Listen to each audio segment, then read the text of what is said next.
Hi, welcome to MamaFuel. My name is Ann Ferguson. I am your host, and I'm thrilled to bring you this podcast that was created to fuel every mama's heart, soul, mind, and body, and hopefully spark a dream or two along the way. My mission is to change the way that we mamas treat ourselves and each other so that we feel better, live happier lives, and change the world one happier family at a time. In the MamaFuel podcast, I'm sharing real, raw, and often funny conversations with amazing mamas from around the world to remind you that you're not alone and that you're doing amazingly on this wild journey of being a gorgeous woman shepherding small humans as they make their way on our beautiful planet. You are amazing, and I cannot wait to share this conversation with you. Let's get started. Ooh, are you ready for this? This week's episode of MamaFuel features a friend who is a warrior woman. This woman, Annika Frey, is not one to shy away from a difficult conversation or making decisions that on the outside look absolutely insane, because she hears and listens to her soul's wishes and its calling and direction. Annika Frey is an extraordinary being whose wisdom I am very grateful to have in my life, and I'm super excited to share with you. Enjoy this conversation, some of which is potentially triggering, so bearing that in mind as you listen. But oh my goodness, is it ever worth listening to? Must listen. Annika radically lives the idea of self-love and self-care. She is constantly making decisions and setting up her life with her 3 kids under 6 and her husband so that she can take royal care of herself, because she has been to the darkest of all dark places and knows what happens when she doesn't take care of herself. So listen to her story, listen to her experience of having the toughest conversations and coming through the most excruciating situations to now be at a place where her non-negotiables truly are non-negotiable. I'm excited for you to hear this conversation. I know that there will be nuggets here and there will be wisdom that will help you maybe listen to your soul's calling, desires, and needs a little more often. And I'm hoping also that this episode will help you to decide to join a very, very important experiment, practice run that is happening over in the MamaFuel universe, and that is the MamaFuel Self-Love Practice Run. We all hear about self-love, blah-de-blah, taking care of yourself, and some people equate that with some of the surface stuff, like getting your hair done or going for a mani-pedi or, things that aren't deep. And those are lovely. They, of course, feel good, but the feel good is fleeting, and it doesn't really change anything about your life and its setup. Real self-love is often challenging and sometimes a little bit tricky to implement, which is why it's so much easier to implement it when you are in an amazing circle of women who are all doing the same thing in the midst of their lives that are all different, but really fundamentally quite similar. We all want to feel better. We all want to be happier. We all want better relationships with our kids. And that, my love, comes from you taking care of yourself and stopping the focus on the external. You'll hear so many examples of that in this conversation with Annika. And in the Self-Love Practice Run, we are going to be talking about this and having ideas every day for 5 days from the Monday, the 17th of June, right through to the 22nd, together, journeying in an amazing way.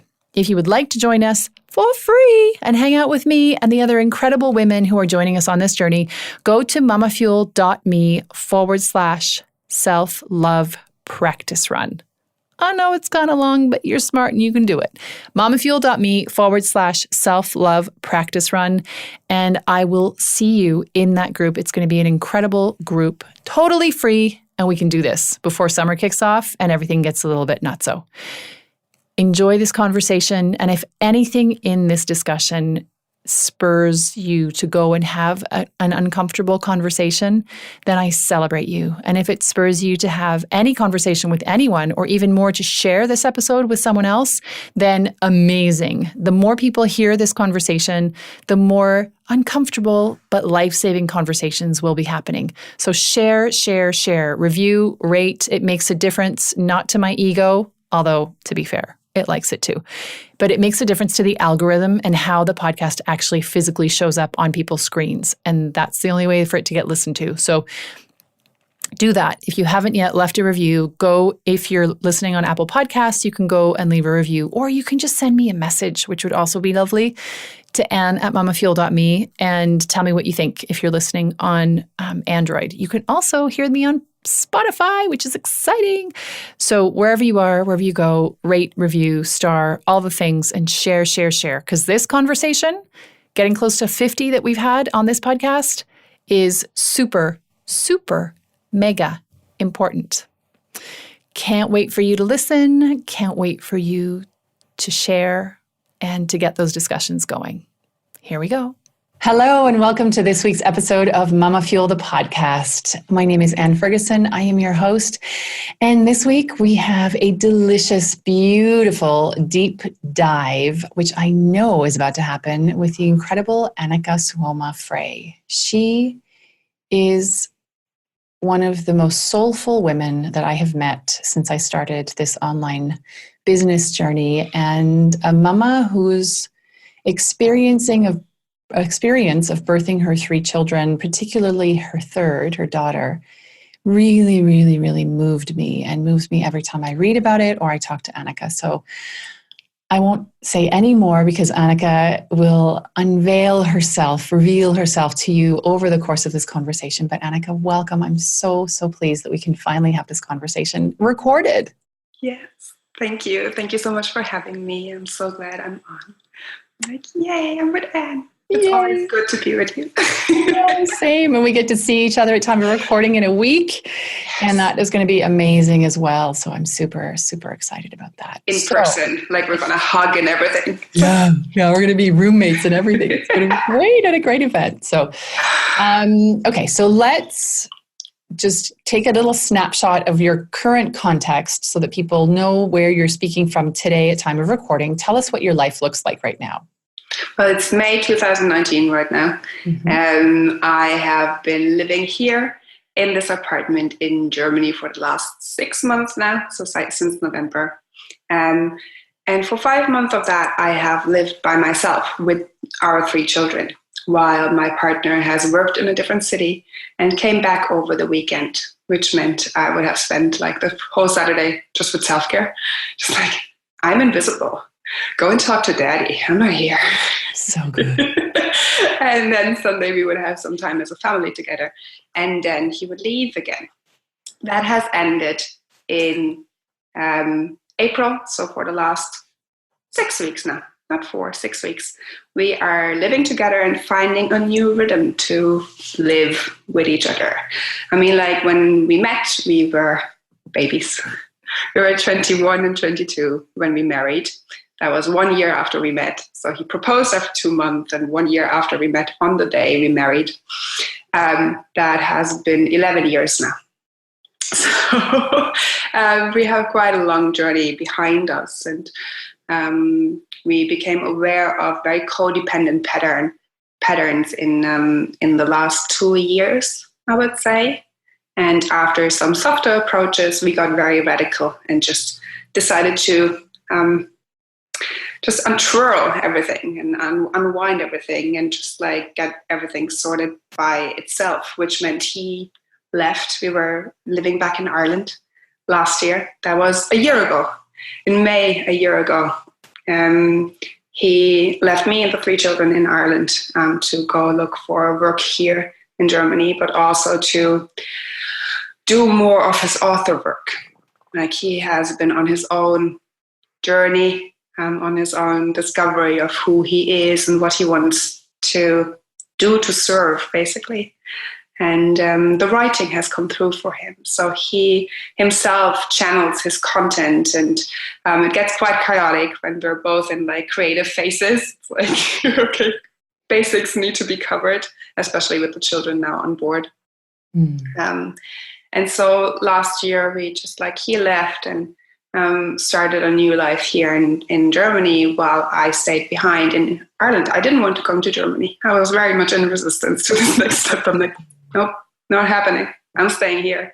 And we had a beautiful summer in Ireland, with going to the beach almost every day, and it was very delicious. And then we followed because we decided we want to give it another start. And that was not a good start. It was the most bizarre experience. We landed in my father-in-law's, what is it called? Cellar? Yes. Yeah. So there were a couple of rooms and a kitchen and a bathroom. So it was almost separated from their living space, but still sitting there. And when the boxes arrived from Ireland and everything was broken, what could have been broken, I was in bits. I'm like, And then I was so happy that we found that solution to actually part again, because it wasn't nice. We didn't have enough time to get used to who am I without you. That was the question that we asked ourselves when we parted a year ago, who am I without you? Because we had spent a decade together and we were so used to each other and pushing responsibility to each other. And we didn't have that time to answer that question. And so over the last half year, we have answered that question. We have gone on a deep dive. We spent a week in Bali with a really amazing couple who are in this, they're devoted to each other, to love each other unconditionally on their journey. Whatever their journey is, they are committed to do it next to each other. And that's what I wanted to learn. I don't need somebody to take care of me or save me. I want to be my own heroine, if you want to say it in that word. I want to go on my own heroine journey. And I don't want a Sam next to me or somebody who's helping me, a supporter. When you think of Lord of the Rings, I'm I don't want to be the hero and there's some support person next to me. I want him to have his own hero's journey. And because in the last decade, he has been a lot of supporter, and has lost himself a lot in the role of daddy, as I have lost myself in the role of mom, right? We needed to find out, who am I? Not as mom, not as partner, not as anything else, not as any label, but what is inside of me? Who am I and what do I stand for? What am I here for? And that's been interesting reading that back together over the last 6 weeks now. It's very fresh, this reading together. I love systems. I'm very German in that way. And so I have set up all these systems, on special days, on Tuesdays, for example, we have Tidy Up Tuesday. And so every second day he has the kids in the afternoon.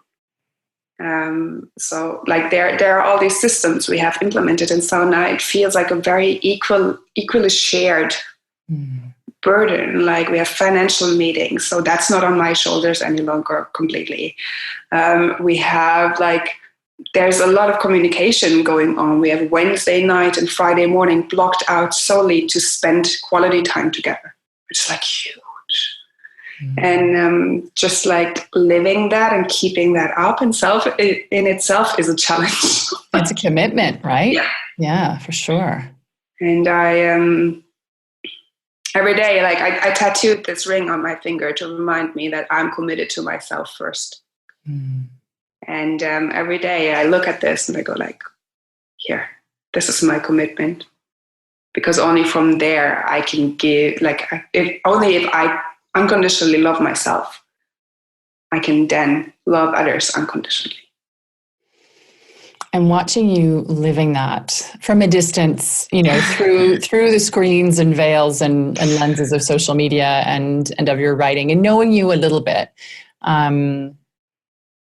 although I feel like I know you so well, but that is another one of the illusions of connecting in this way, has been really inspiring and terrifying at the same time to watch you announce to the world that you and your husband were parting ways, and that it wasn't, I don't love you, get out of my life. It was, I love you, you love me, let's do this, each on our own, let's figure out what this looks like. And you had just had your daughter. She was only a few months old, right? When you guys made this. I had her in December, so she was 5 months old. Yeah. Mm-hmm. So you have 3 kids right now under 6. Yes. And so you were in a fairly remote part of Ireland with your 3 little kids, running your own business. Dennis doing his writing, he'd been working in Ireland, and then for various reasons that was really heavy for you guys. So he stayed home with you because birth was presented physical challenges, pregnancy and birth for you with your 3rd. And then off he went. And I remember seeing you write, like, this isn't the beginning of a new journey. Who knows how it's going to end up, but like, I wish you well, my love. And I'm doing this for me, kind of thing. And I thought, oh, what a beautiful expression of living your trust, because all of the conventional ways of thinking, all of the fear-based ways of thinking. Oh God, no, don't do that. Right? Yeah, like I was reading it and I was like, oh my God, you just had your baby. Oh my God, there are 3 of them. Oh my God. I know that there have been really rough patches, and I know so many mamas who struggle with multiple kids, and like I have too. And that was already when because they were also close in age. And just seeing that from a distance, and yet feeling this like, whoa, this really calm, like sit down, like not sit down as in sit down and shut up, but like, whoa, just sitting down and grounding this energy of like, okay, here we are. This is where that was the feeling that I got from that choice. And then again, seeing you bravely say, we've decided this isn't working. We're going to go and be with daddy, making that huge life change, because you were really grounded in Ireland and you wanted to create a beautiful retreat space there. I mean, you guys had huge plans. Yeah. And then here you are in your father-in-law's basement, which is never a good time for anybody, no matter how lovely your father-in-law may be. And with all of those relationships and trying to figure out what you are and how you are with each other. And then you found yourself a place, and Dennis went and worked in a different city, and you were like, okay, we'll visit.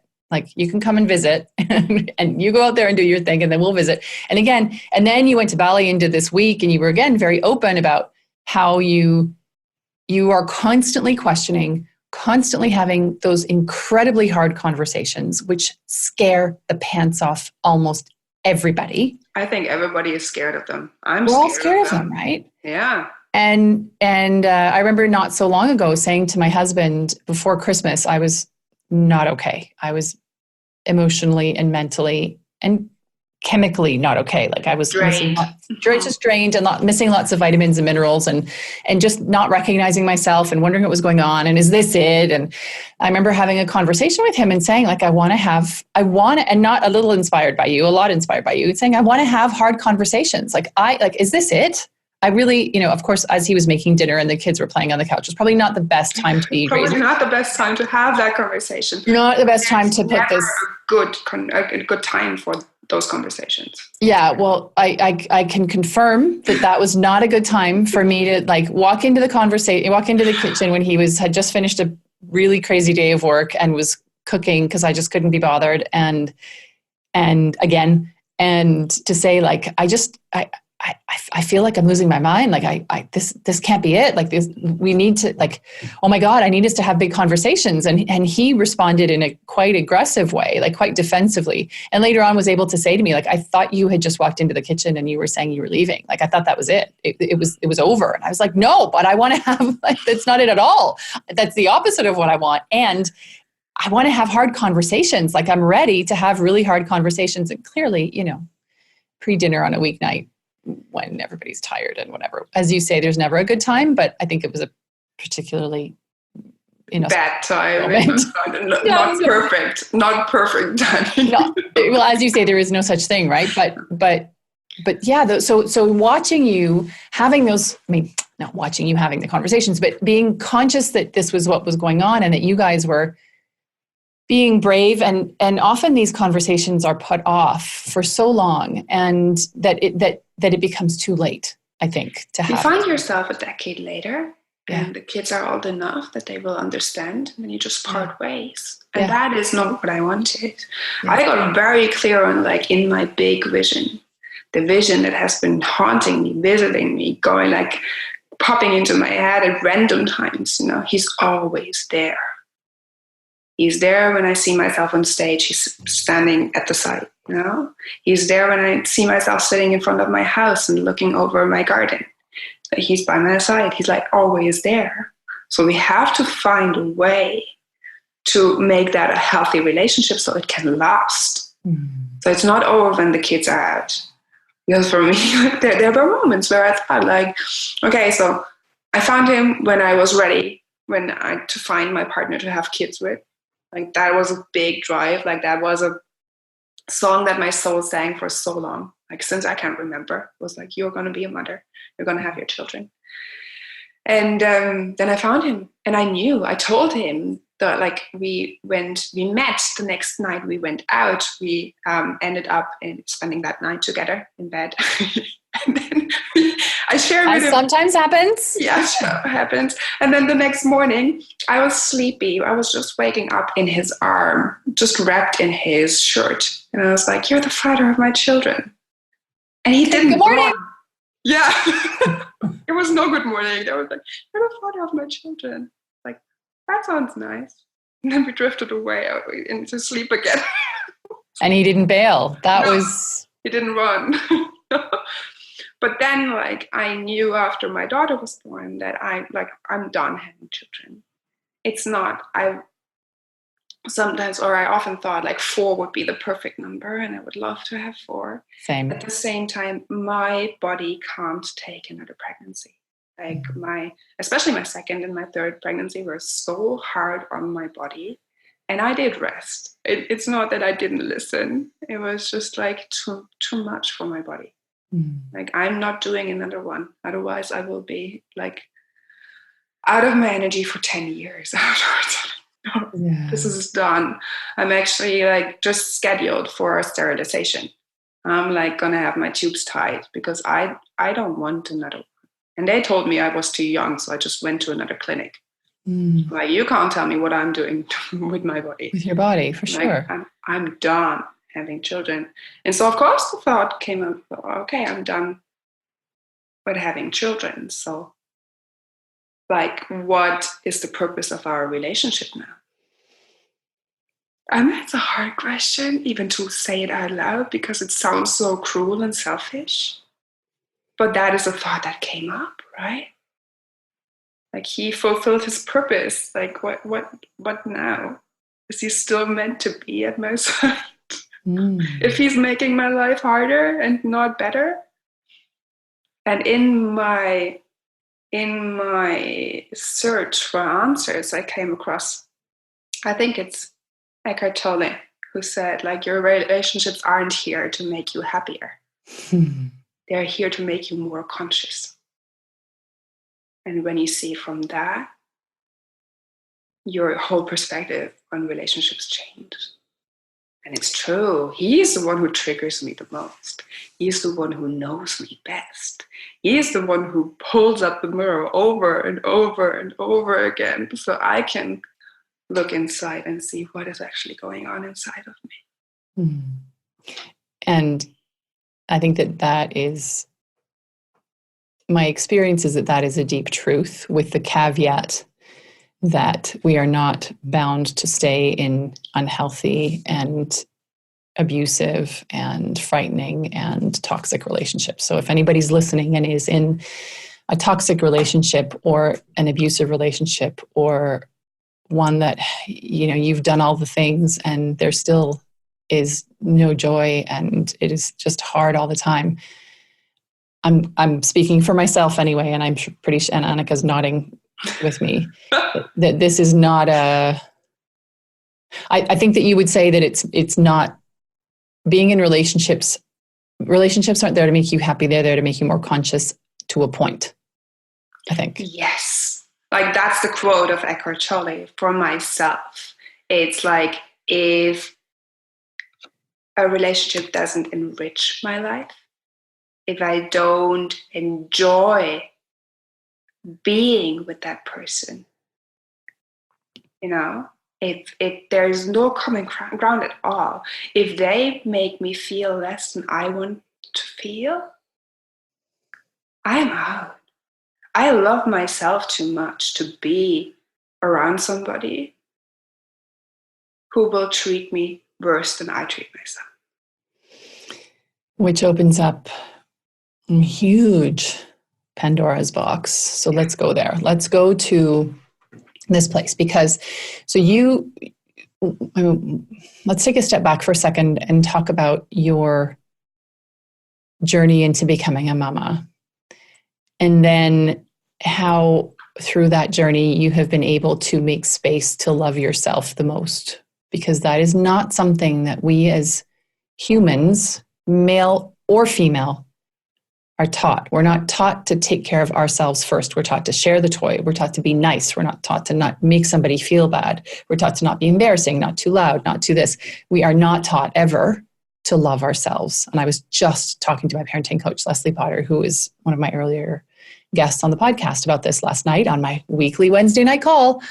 And she was reminding me how it's not my biggest job is to teach my kids to love themselves and to love themselves first. And this is not something I've done their whole upbringing, because it's not something that I have bedded down firmly yet in myself. You have to learn that for yourself first before you can teach it. Because they don't learn through the things you say to them. They learn through watching you. And watching you closely, how you treat yourself, how you make space for yourself, how you hold up your boundaries. Yeah. It's like all these things that are about loving yourself. Yeah. And they've been watching me create a beautiful office space for myself in the house and claim that space as mine, refuse to give it up for a long time, and then make a conscious choice to move into my basement bunker, which I actually like better. The only thing is I don't have a view, but, trade-offs. But they see me making space and time for the trip that we're both going on next week, to go and learn and be in circle and surrounded by incredible women and learn for, a couple of days. They see that. And they also sense the internal beat up that I'm working on not living from anymore after, 45 years at this point. I've been working on it for a while and it's softening, but it still isn't there. So can you tell us a little bit about your journey into becoming a mama? And then we'll come on to how you've found ways to genuinely put yourself first and love yourself. Well, so my journey into motherhood began with a diagnosis. We decided after we had moved to Ireland in 2010, we decided after having a year and a half fun on double pay, no kids, we were let's go to the Philippines, let's go to Japan, let's do all the things and go out for dinner every night. And so super fun. Checked off all the what we want to do before, because you can't do anything when you have kids. Which is not true. Believed. Which is a fallacy that we just need to bust right now. That's not true. Back then, I believed I have to go through my bucket list before I have kids, because I have to give up my own life. Not true. In 2017, we went traveling for 4 months. I was pregnant with 2 kids. We went to Bali, we went to the Philippines, we went to Italy, we went to Germany, and then back to Ireland to build our nest for our baby to come. So it's not true. Yeah. I'm living proof this is not true. Yeah. You can, the trips that I'm planning for this year, it's my baby is 15 months now. She's fine with her daddy. And I can leave them for a couple of days and I can go and look after myself too. Yeah, because the limitations are in our minds, a bazillion %. So much. Yeah. But before I had kids, I thought that was it, And then when we said, okay, we're ready now, I went to the gynecologist and I was just to make sure everything is fine, and he scanned and said, well, your left ovary has like about 25 cysts. Your right ovary has about 20 cysts. So I'm not like looking at this and looking at your blood test and looking at your weight compared to your height. It's like, you have less than a 20% chance of getting pregnant ever if you're not making lifestyle choices, like changes. If you're not making different changes to your diet and to the way you move and to the way you live your life. And that shocked me. That sent me down a big, deep hole of depression, because I was like, this is all I have dreamed of. You know, my whole life I dreamed of having kids. So, well, what is he telling me? And then on my 23rd birthday, I think, I started going to the gym. And then shortly afterwards, as I felt fitter and more like in control of my body again, I started pole dancing. And I did that for 5 years. And I loved it. It was just like so beautiful. And it gave me so much body confidence. It was like I learned to love my body and appreciate my body and see through little daily steps what I could achieve, like the stretching and the strength building and the holding myself up on that pole was like mind blowing for me. I'm like, wow, I can do all this. You know, it's so hard. Oh my God. I went to a pole dancing class once, and I was like, at the time I was doing a lot of yoga and I was strong, and I was like, I've totally got this. I'm fit and, you know, yeah, I'm tall, but whatever. Oh my God. I couldn't pull myself up the pole at all. And today even less, like I don't even think I'd be able to walk up to the pole, and never mind, like I was like, oh, it's going to be so great. I'm going to put myself upside down because I'm super strong and I have all this body consciousness. Wah, wah. It's incredibly hard. So bravo to you for going from you need to shift some weight and take better care of yourself to pole dancing. Oh I didn't enjoy the gym. Like the gym didn't bring me joy. I went there because I thought it's what I need to do. And then I just used it once a week for that year that I signed up to build my strength for the pole dancing, which was like, it had a very, it had its purpose, right? Yeah. But other than that, I'm like, it was three nights a week I went to the pole dancing class. So I'm like, yeah, I'm doing this. Amazing. Okay, so you're pole dancing, you're feeling in control of your body, you're feeling sexy and powerful. I signed up for a competition because I was like, okay, this baby is not happening this year, whatever. I just need to make more, better choices, and then we'll see in a year's time. And I signed up for a competition, paid the entry fee, and 2 weeks later I was pregnant. Ah! And this was at the point after my miscarriage. So I got pregnant and I lost the baby in a really bad time. We were in Japan to celebrate Dennis' birthday. He had this whole dinner planned and whatever. And I just found out that I was pregnant. And like that day, I lost a baby. And there was like so much blood and so much grief in me. And so when we came back from Japan, I was like, you know what? This is not happening right now. And so I signed up for this pole dancing competition. Fuck it, I'm doing this. And that relaxed me so much that I got pregnant straight afterwards. And that was Lucan. That was my firstborn. And so through that miscarriage, why I share this with you is that you understand in how much joy and how much pain I was in that first trimester. And in that first trimester, I started loving myself first, like putting myself first, going like, this is not happening again. I'm not losing another baby. Like I will take care of myself and my body. And I think pregnancy is a lot like, lot of times the catalyst for women to really look after themselves for the first time in their life, right? So I started looking after myself. And in this first trimester, there was a big drama going on in my family at home. I understand now, looking back and having other conversations with them, that there was a lot going on for them too, right? And I didn't think what that would do to me. But I had a conversation with my mom, and I just said, I don't want to talk to you any longer. I had a miscarriage, and I'm in my first trimester now, and the stress you're putting on me by unloading your drama and pulling me into it is too much. I'm not doing this any longer. And I actually didn't speak to my mom for 3.5 years after that. So she wasn't there for the first pregnancy, and she wasn't there for the second. So nobody was there who would tell me, like, slower, or like look after yourself or whatever. So I had to do it myself. I had to learn how to mother myself. And that was so beneficial for me when I look back,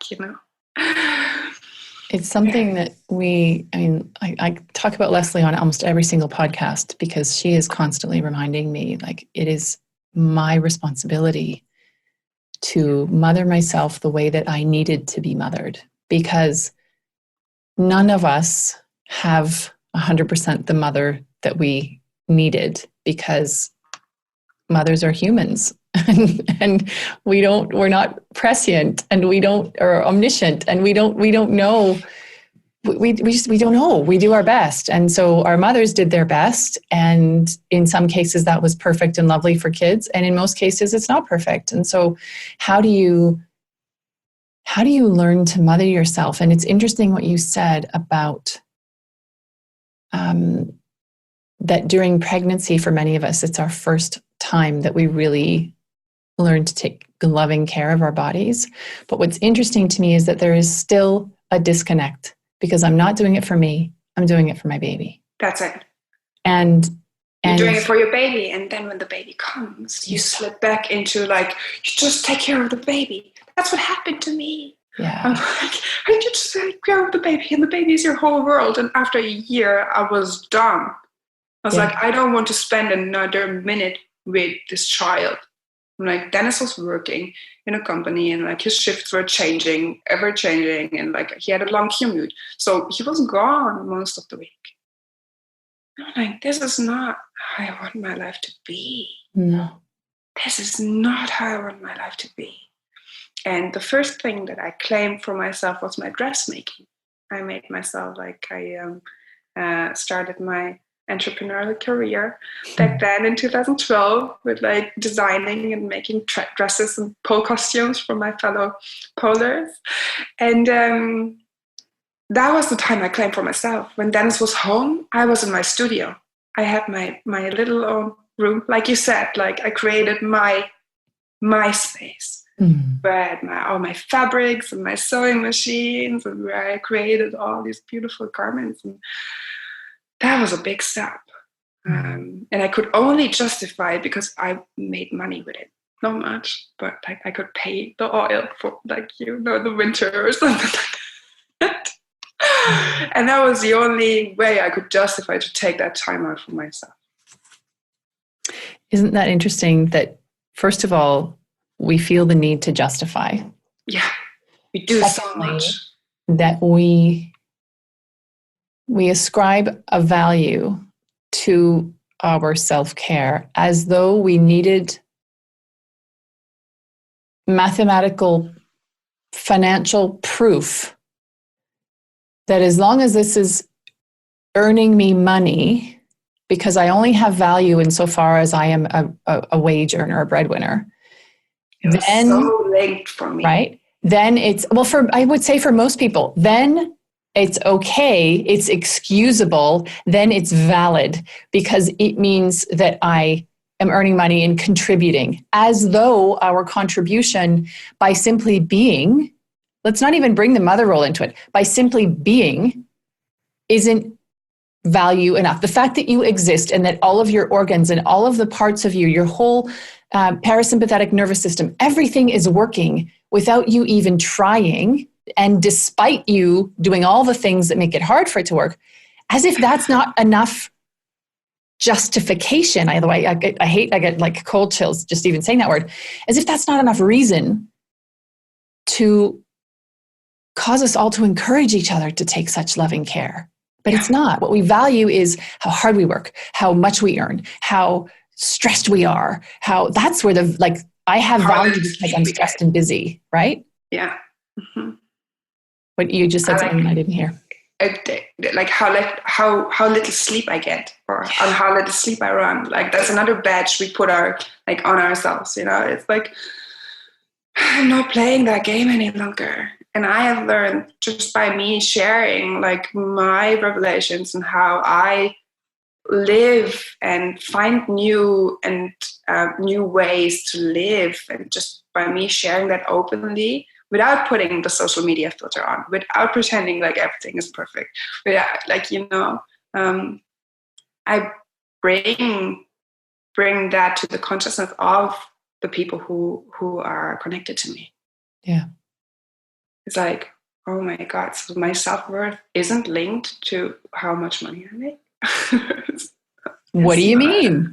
What do you mean? And also, I just want to flip back just quickly, because I want to add that for me, the answer, when I look at my children, I know I can't be the mother they need all the time. I can't.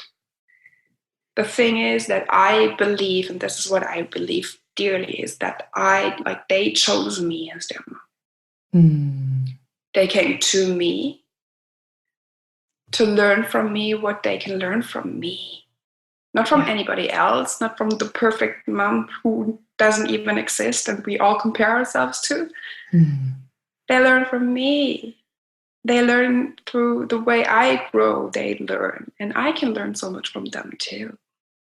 So true. And in fact, I was having a conversation with someone. I cannot remember who it was, so I'm sorry if you're listening and it was you. I don't remember who the conversation was with. And it was all around how this concept that our children choose us is one that speaks very much to me. And so if our children choose us, if their souls choose us, it is because there is something that they are coming into this life to experience. So that requires a lot of suspension of disbelief on a whole bunch of levels. But let's say for a minute that we are all souls and that we have had lives before and we will have lives after in different incarnations. If you don't believe it, then perfect. Then that works for you. Great. And I am playing with this idea at this moment. And I know, Annika, you have a very deep belief in this area. And so if our children choose us for their soul's journey, if we were quote unquote perfect, we wouldn't be serving them as they need to be served. It doesn't mean that is a carte blanche to be a horrific parent at all. But there is conflict in life, and there is some degree of strain, and there is discomfort. There's a lot of discomfort, and we flee it. We spend so much time and energy fleeing discomfort. That's why we don't want to have those conversations that you and Dennis are having regularly. They're really uncomfortable. My husband didn't want to have that conversation with me because it was the wrong time, but also because it was terrifying to him. Mm-hmm. And it's terrifying to me too, but I still, I regularly say, is this the life we want to live? Do we want to stay in this place? Do we? And everything about me is going, yeah, I love it here. I love it. I want to stay. I don't want to go anywhere. And part of me is going, oh, you know what? Let's just try to find something that's easier, that feels lighter. And what if we try this? And what if we zig this way and zag that way? I don't know. What would that be like? But our children, as you say, learn from watching us evolve, but they also need a certain degree of challenge in their sibling scenarios, relationships? God, it's so hard to be hands off there. Oh my God, it's so hard. It's like just letting them have their own relationship and not trying to control that. Oh my God, I am not succeeding at letting that go without control on a daily basis. I will absolutely, hands up. I find it so excruciating that my children didn't get the brief that they were supposed to be unconditionally loving best friends and champions for each other at all times, even while sleeping. Every single second. Every single second. No fighting, holding hands, skipping down the sidewalk, asking each other to go first, celebrating each other's wins and victories, encouraging each other when things are hard. They didn't get the memo. And that is excruciating. And then it's like, for me, when I see those thoughts arise and go like, why aren't they like that? I turn around and like, are you like that to yourself? Mm-mm. Are you like that to yourself? But you, my humans who came out of my body, you should be better than me. What the hell is that? I mean, come on.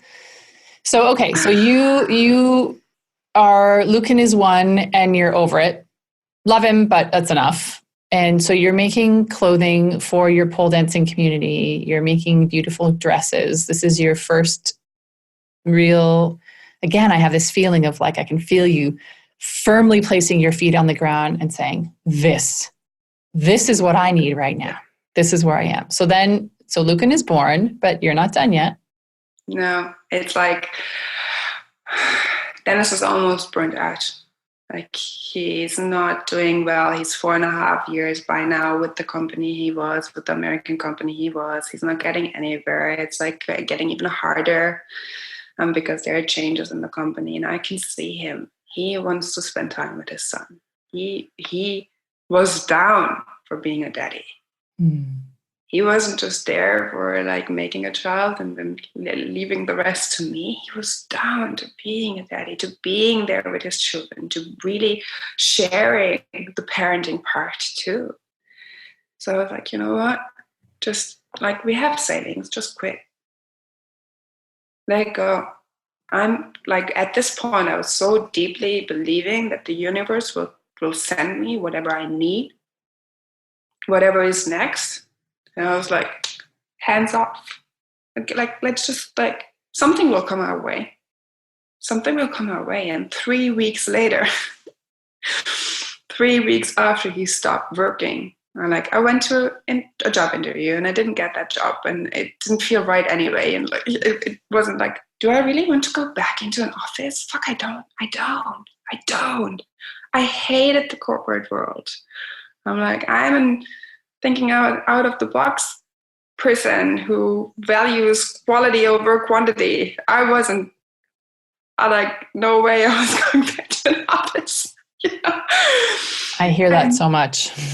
So I'm like, at this point, I'm unemployable. Like, don't even, like, there's no way I would ever apply for a job again.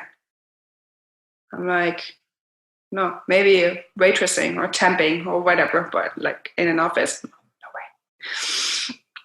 So 3 weeks later, he quit. And 3 weeks later, my chocolate people on the market, like we were in the market community for a couple of years back then. Like we would buy local and like from the farmers, just making sure that we're as consciously consuming and what we did put into our bodies too, right? That began when like the cysts told me that not this way. Anyway. And so my chocolate people on the market, they sold cake pops, like little piece of cake on a stick covered in chocolate. They were delicious. And they told me they're moving to Dublin. I'm like, you can't take my chocolate. You can't take my chocolate away. This is not happening. That was my first reaction. And then I got home and like later on that day, I said to Dennis, what if we try? What if we take over? What if I learn how to make those? I like baking.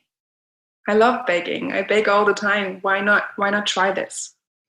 And the next week I went back to them and I was like, would you teach me? Like, can I pay you? Can I pay you for like that you can teach me? And they were like, no, just come to our house.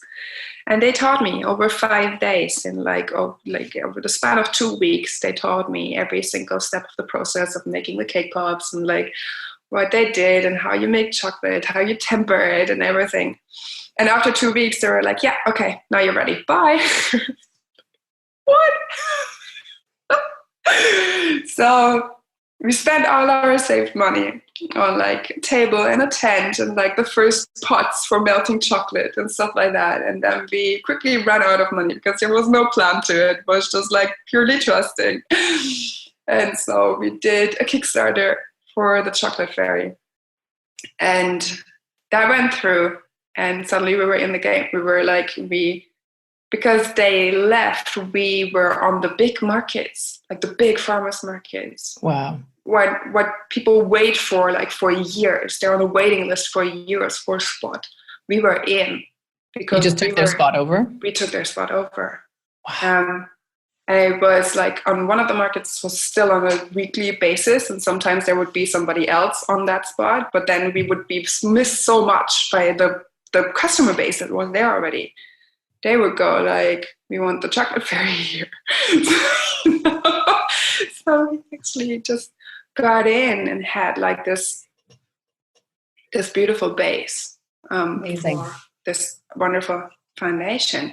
And then I got pregnant. I got pregnant for the second time. And it wasn't even like, we thought about having a child and we were like, oh, the business is so young. Like, we're just a couple of months old into this business. Like, now is not a good time. And poof, I was pregnant. Yeah. Thanks, universe. You have heard that, right? And my oldest, Lucan, he's very connected. And when we went for the first ultrasound, I was so scared. So we went when I was 9 weeks in. I was like, I need to know everything's fine. Which is now looking back, I think stupid. I don't want to say stupid. I was very scared, and that was the justification for that, right? But it was unnecessary. It was unnecessary. It was an unnecessary intervention, like for like, you know, you don't know what ultrasound does. We don't know yet. But I went for an ultrasound at 9 weeks, and the first thing he found was a baby, which like a fetus, where the heart didn't start. And he was already ready to tell me, like, there is no baby, I'm sorry, like, you know, this one will go as well. And then he found the heartbeat of Lucan. So there were actually 2 babies in my womb, but just one heartbeat started, or was there at that time. And when Aiden came along, my second, Lucan was able to speak already. And he said, like, Aiden was with me in the belly, and he was so angry he needed to wait to come. Wow. He didn't even know anything about the second baby being there, you know. Wow. So for the pregnancy with Lucan, you had Aiden in waiting, basically. Yeah. He wanted to come with his brother, and I was constantly dreaming about twins too. Oh, wow. So that was like, when Lucan said that to me, I was like, whoa. You know? Wild. Okay, so you have Aiden and a baby business and a toddler. And with 17 weeks pregnant, I was on crutches because I had too much relaxin released, and my legs didn't lift any longer. And my body told me very, very loudly to slow down and get the fuck out of the kitchen and not go to the markets any longer, because my energy was needed elsewhere. Wow. Making a baby. So what did you do? Dennis took over. It was almost seamlessly. Like, I taught him everything I knew about chocolate work. I did whatever I could, sitting, like painting the faces onto the cake pops and everything. And he took over. He went to the markets. He became Mr. Fairy, which he still loves. Like, Mr. Cake Fairy. Mr. Chocolate Fairy. Okay. And that we are a very good team. We are. and a very good team, and I put it down to our communication and really creating the life that we wanted. And that time, the market life was what we wanted. The freedom to say, like, I don't work this morning. I have 2 hours of work today to do, and I can do that in the evening or in the afternoon. The shared responsibility to look after our boys, and like I did morning walks with them every morning while Dennis did his share of the work, and then in the afternoon he spent time with them while I did my work. And like that was pure freedom. We were living out in the countryside, and it was just a beautiful time, a beautiful, beautiful time. And then I realized that I'm running almost purely on sugar. And my body is tired and needs some other ways to be looked after. And I started meditating, because I was meditating on and off since 2013. And then when Aiden was a couple of months old, I had a meltdown over a tub of ice cream. And really, not a melted tub of ice cream, a meltdown over the tub of ice cream. A meltdown over the tub of ice cream, because I left it on a parking spot to block it. I bought it on the market, I left it on the parking spot to block it, and somebody drove over it. And that caused me into a raging fit of I didn't even know myself any longer. Oh, wow. Okay, something is really, and I know addiction. I was addicted to alcohol. I was addicted to weed. I did smoke a lot in my teenage years. I know addiction when I see it. And suddenly. There are things you don't see until you see them. Yeah. That was the day I saw them very clearly. And then in my meditation the next day, I was like, the sugar needs to go. You need to cut out the sugar to see what it does to your system. And maybe you can reintroduce it at some stage, but right now the sugar needs to go.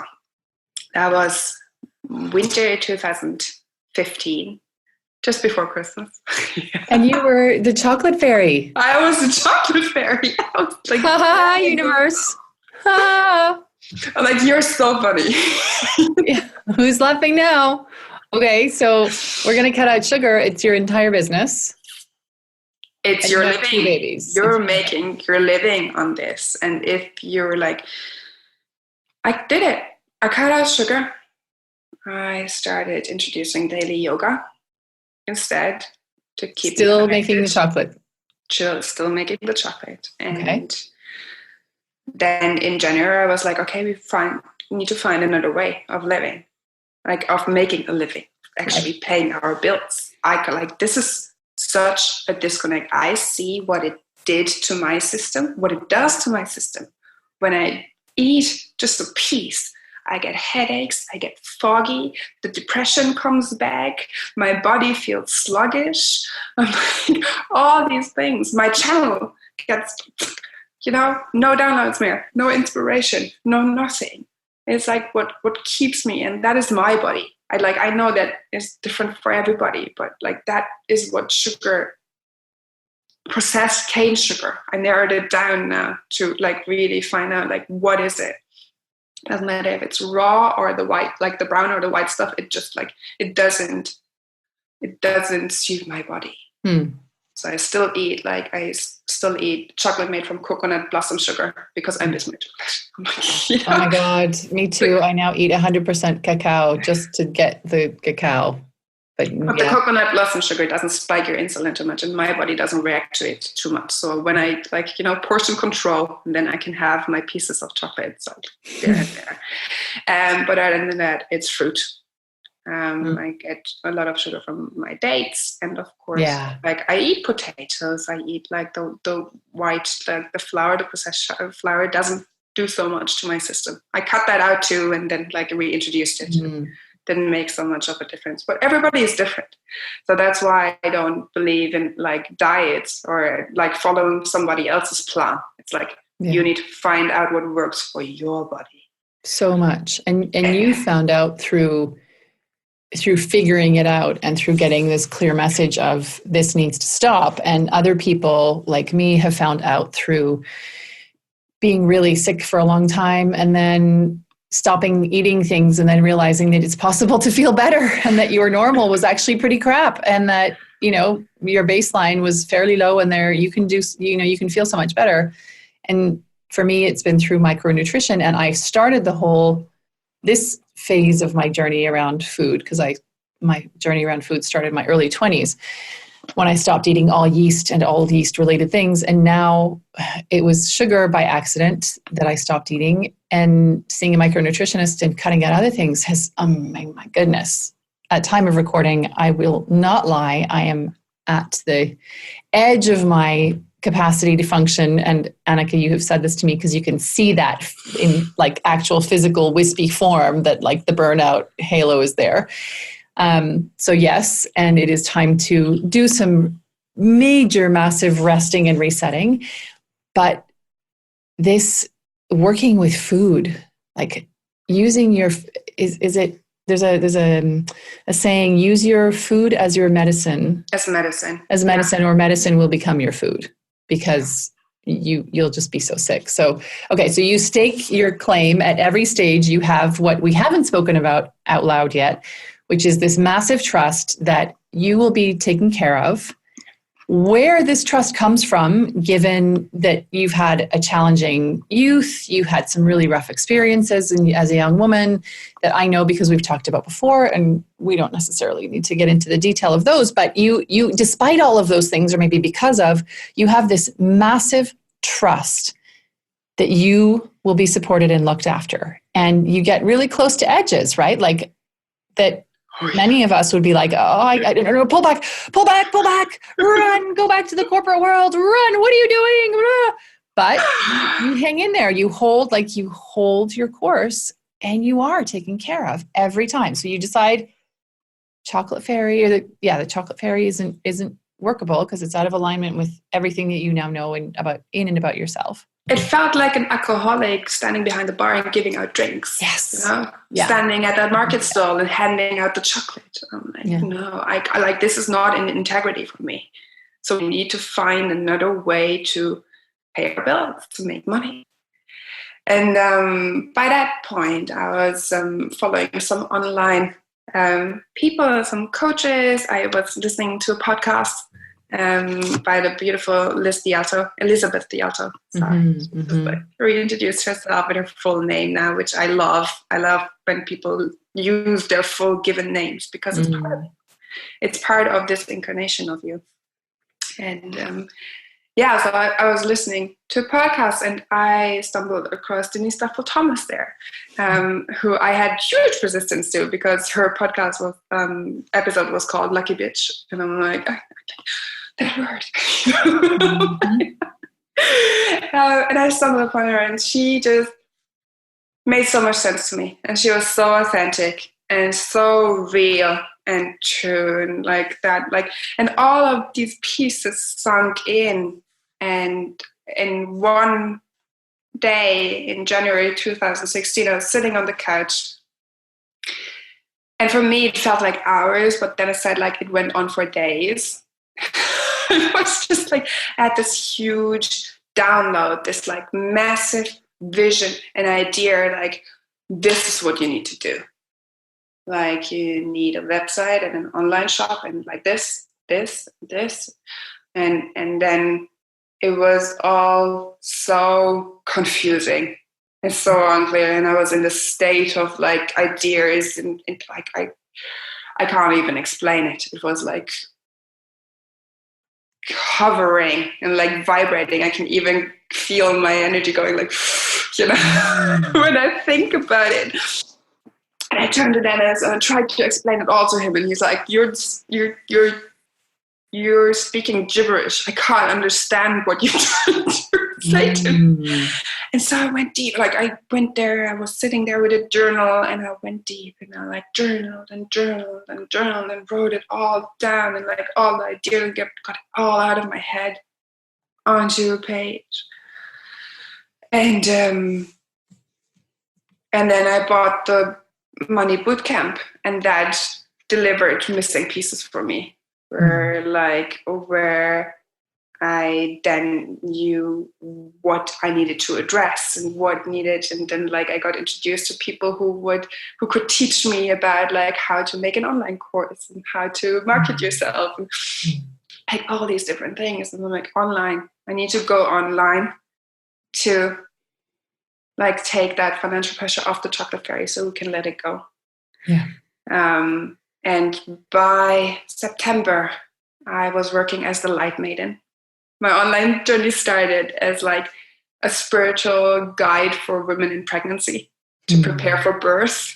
And then I had so many who were said like, I'm not pregnant, but I want to work with you. Like, what do you do? Like, you always seem so centered and calm and at peace with your life. Like, and you have created this beautiful life for you. And I want that too. So I went into that, and then I realized very quickly that not everybody saw auras around people and could communicate with their guides. And like, it's very effortless for me to, like, people describe it as going into the Akashic records and pulling the information out. For me, it's like, I look at you and I see your higher self, or your like, you know, your soul path around you. And I see where you are, and I see exactly where there's disalignment, and I can put that on and off like filters. I can put the glasses on and go like, oh yeah, there and there and there. And like, what is about this? And so I found that out very quickly. Which for anybody who doesn't know what Annika's talking about, I will put some links into basic information about Akashic records and connecting with your spirit guides, because Annika talks about her guides and is talking about communication from non-physical entities. I'm writing a spiritual language guide at the moment. Oh, what a great idea. Will be like available probably by the time this podcast is airing. Cool. I'll link to that. Like, yeah, please. As soon as it's out, I send you the link, because Brilliant. It's like, I know I use all these words, and for many people, they're just fluff. But I'm a very grounded person. I like to implement, and I like to use that, and I like to merge the two of them and like get really practical with like the information I get out of that realm, right? So that connection to the 5D. So I'm mindful of time, because I know our listeners are often doing all the things, in the laundry and the dog walking and the going to work, commuting, etc. I would love to get to your daughter's birth, because that birth is one that, in a very peripheral way, I feel like I had a window into, because at one point before the birth, you were feeling, and correct me if this isn't right, my memory is that there was some anxiety for you around this birth, because you were having a lot of discomfort and pain with your hips. And I think you were in a wheelchair at one point, with 2 little toddlers. And I mean, it was a lot. And you called on certain women to come and surround you and gift you with an insight or with some wisdom or perspective that perhaps you were struggling to find in that moment. And I was very fortunate and surprised to be invited into that circle. And so I feel a bit of a connection to your daughter in that way through that communication. But can you talk a little bit about how you knew that you needed that sort of red tent, that gathering of women around you, because it's so core to the work that I do, bringing mamas together, so that we can witness each other and lift each other up and hear each other and see each other absolutely unconditionally. And that was such a physical manifestation of that, and of you speaking your needs. So can you talk a little bit about that? Of course. It's called a mother rising. It's the opposite of a baby shower, if you want. So it's not celebrating the baby coming into your life. It's celebrating you stepping into the mother role. Mm-hmm. And this, I didn't know about this with my first. With my first, I had a baby shower. Organized by really good friends, and it was lovely. It was a lovely celebration. And we got loads of gifts that we already had, or like, like we already had taken care of so much for the baby. So because it was a surprise, I was like presented with a lot of unnecessary stuff, basically. On my second, we didn't have anything. I didn't want anybody there. I just felt too crappy. I didn't want anybody surrounding me. And then I learned that asking for help is a strength and not a weakness. Yes. And I'm still like, this is a Say that again.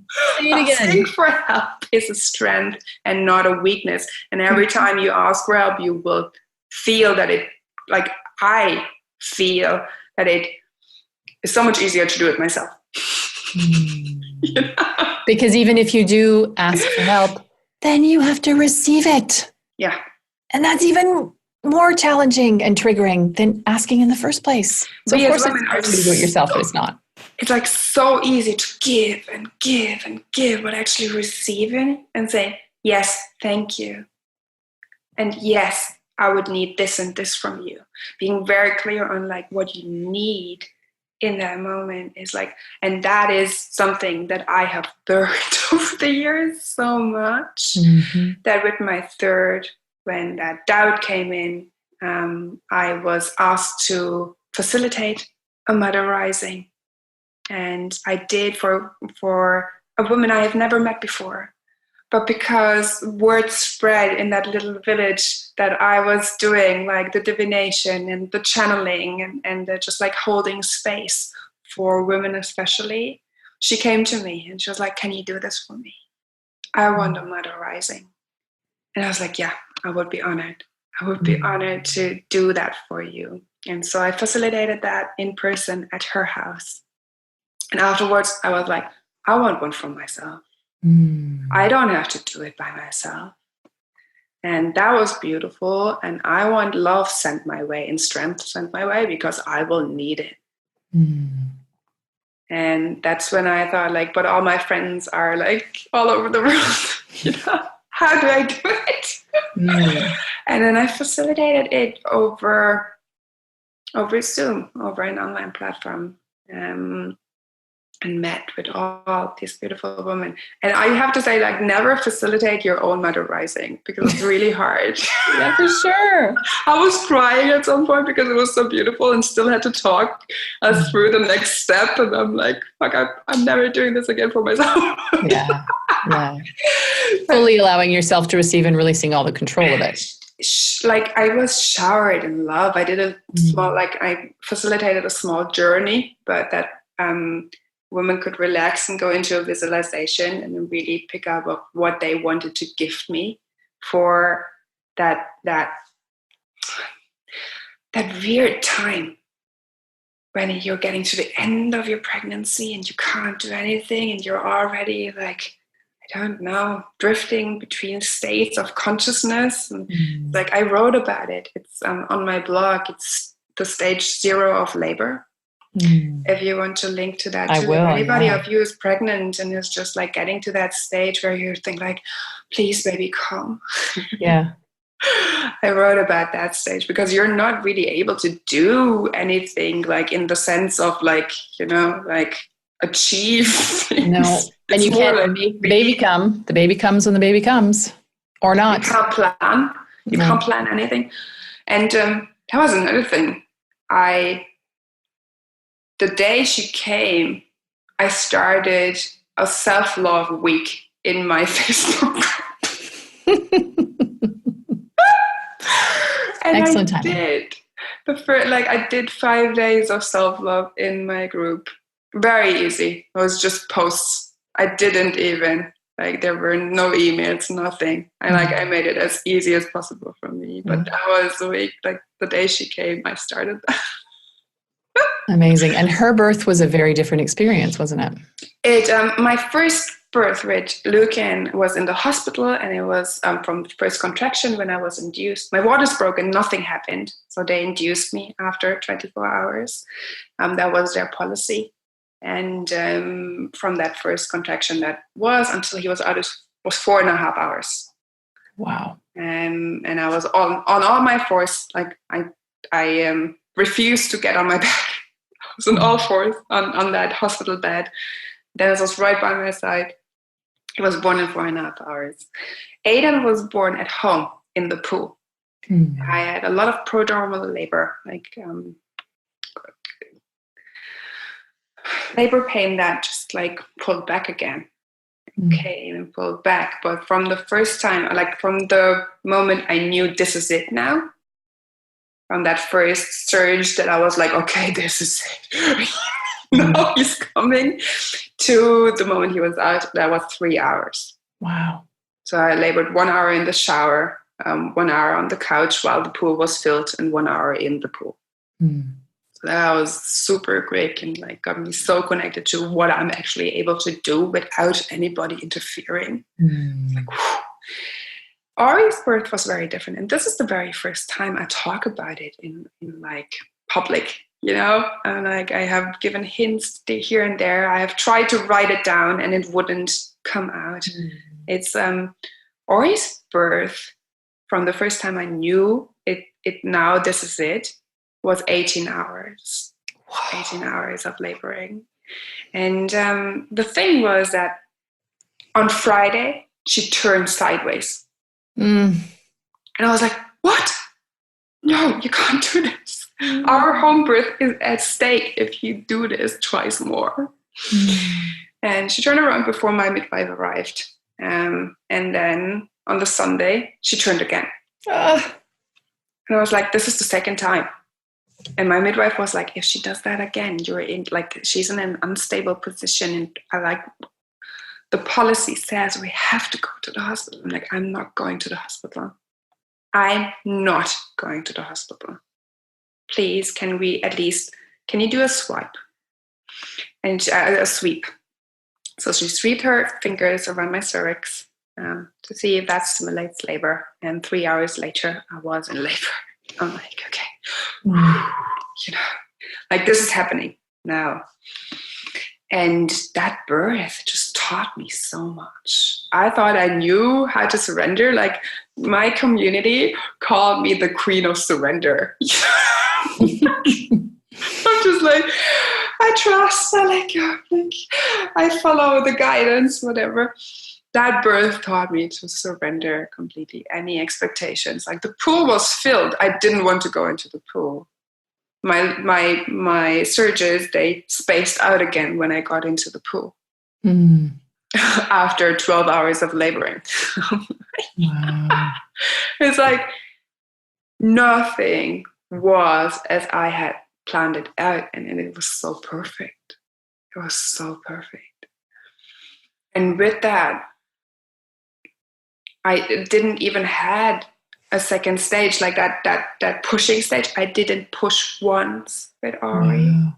She just decided, and when she was ready, like I rested in between. There is a picture of me lying on the couch and the sun shining in. I remember seeing that. Yeah, it's like I slept between the surges, and then the second midwife came in, and she was like, "I think you need a change of energy.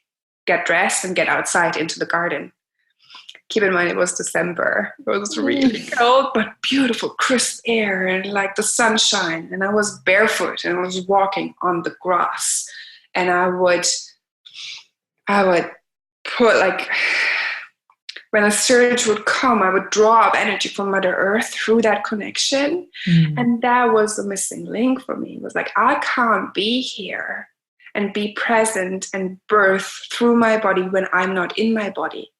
The whole time in that birth, I tried to already reach for her, like pull her down, like, go to that happy place and like, I don't know, disconnect from my body. It's just like, no, you need to be in your body to birth. And through that connection, through that walking in the garden, like the surges sped up, and I came inside, and like my second midwife was like, "Now would be a good idea to get out of your trousers." Let's get rid of those. Right, let's get rid of those. And I pulled them down, and then I was like, and now she's coming, and I was on a birthing chair, and she ordered music. Like I swear that didn't come from me. Like she ordered music, the music I was hearing during our pregnancy together. She was like, now that song, not that song, but that song was over. And I have a playlist of those 5 songs in my Spotify just to remind me of that time, because there was 4 songs and she was out from the moment she started ordering the songs. And like my waters broke with a big surge. And then I tried to vocalize it, to like vocalize the pain, to open, right? And I opened my mouth, and at some stage I couldn't sing any longer, but the surge went on. And my midwife looked up and was like, breathe. And I was like, and that was all I did while Ori made her way through the birth canal and screwed herself down in one movement. Like I was just breathing and opening, and she did all of it. I didn't push, like there was nothing, but she just came out. And that beautiful baby girl was with me. And I'm like, now I have to be a woman. And I have to be in my body to show her what it means to live a life on earth. I can't just go away all the time. And like, go into the meditation and the channeling and like being on all the other dimensions. I need to be here. And that was the start of that, like what we said at the beginning, like, who am I? Who am I without you?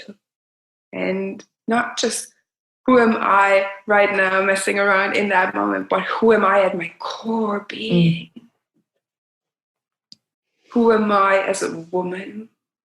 And that sounds so silly because I had 2 children already, right? But I wasn't their main role model.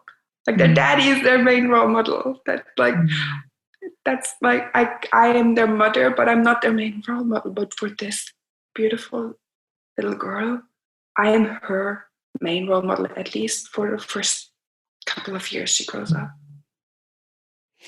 So how will you show her? And this is for time reasons only, because I could stay with you the whole day.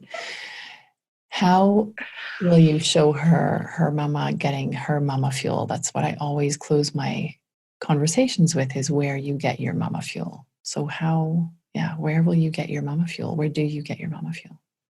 I will live my life so that I can look back on it and say, I have no regrets.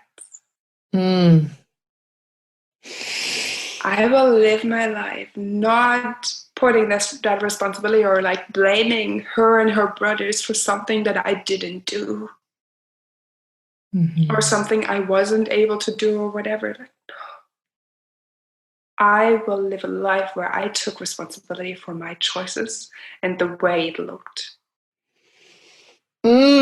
So she knows that she has that control over her life too, that it's her choice how to live this life to the fullest, whatever that means to her.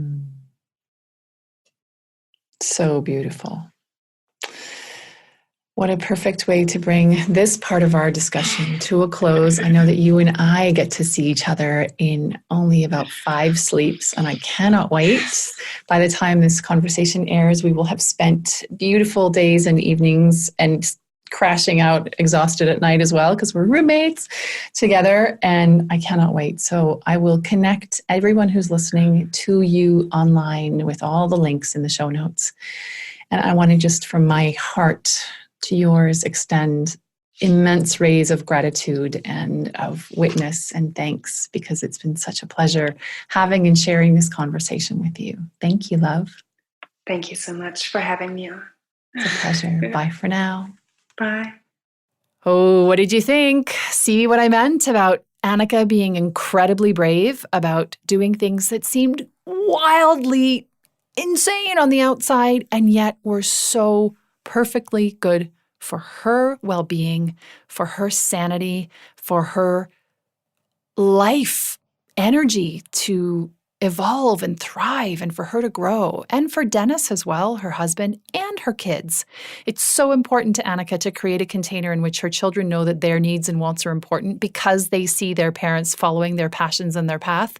And it is the same for you, my love. If the idea of having big, scary conversations freaks you out, and let's face it, it freaks everybody out, including Annika, including me, as you will have heard, then come and join us in the Self-Love Practice Run. There's so much goodness that we're going to be exploring together over those 5 days, starting on the 17th of June. And if you are listening to this after the 17th of June, 2019, still go to mamafuel.me/self-love practice run, all one word, and you will be able to sign up for the next round. So you haven't missed anything. It's all in divine timing. If you haven't signed up yet, what you waiting for, Willis? Get in there. mamafuel.me/self-love practice run is where you sign up to join me for an absolutely free, amazing experience to help you take better, loving care of yourself. So you feel less resentful, so you feel less exhausted, so you feel less torn and overwhelmed, so that your relationships with your kids are more fun, so that you laugh more and feel happier. That's what comes out of this.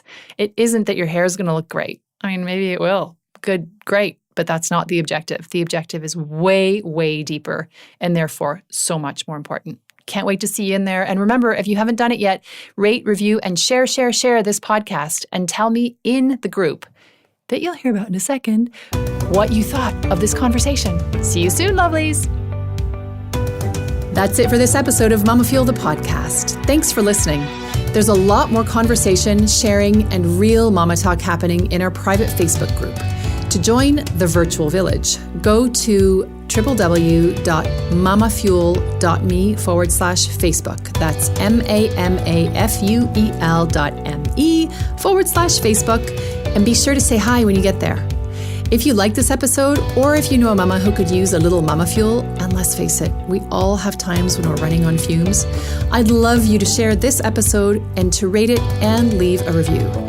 The algorithms work that way. The more reviews there are and the more sharing there is, the more mamas will be able to feel encouraged and supported with the conversations that you just listened to in Mama Fuel. Every comment helps, and it's always a super delight to hear from you. Thanks, and bye for now.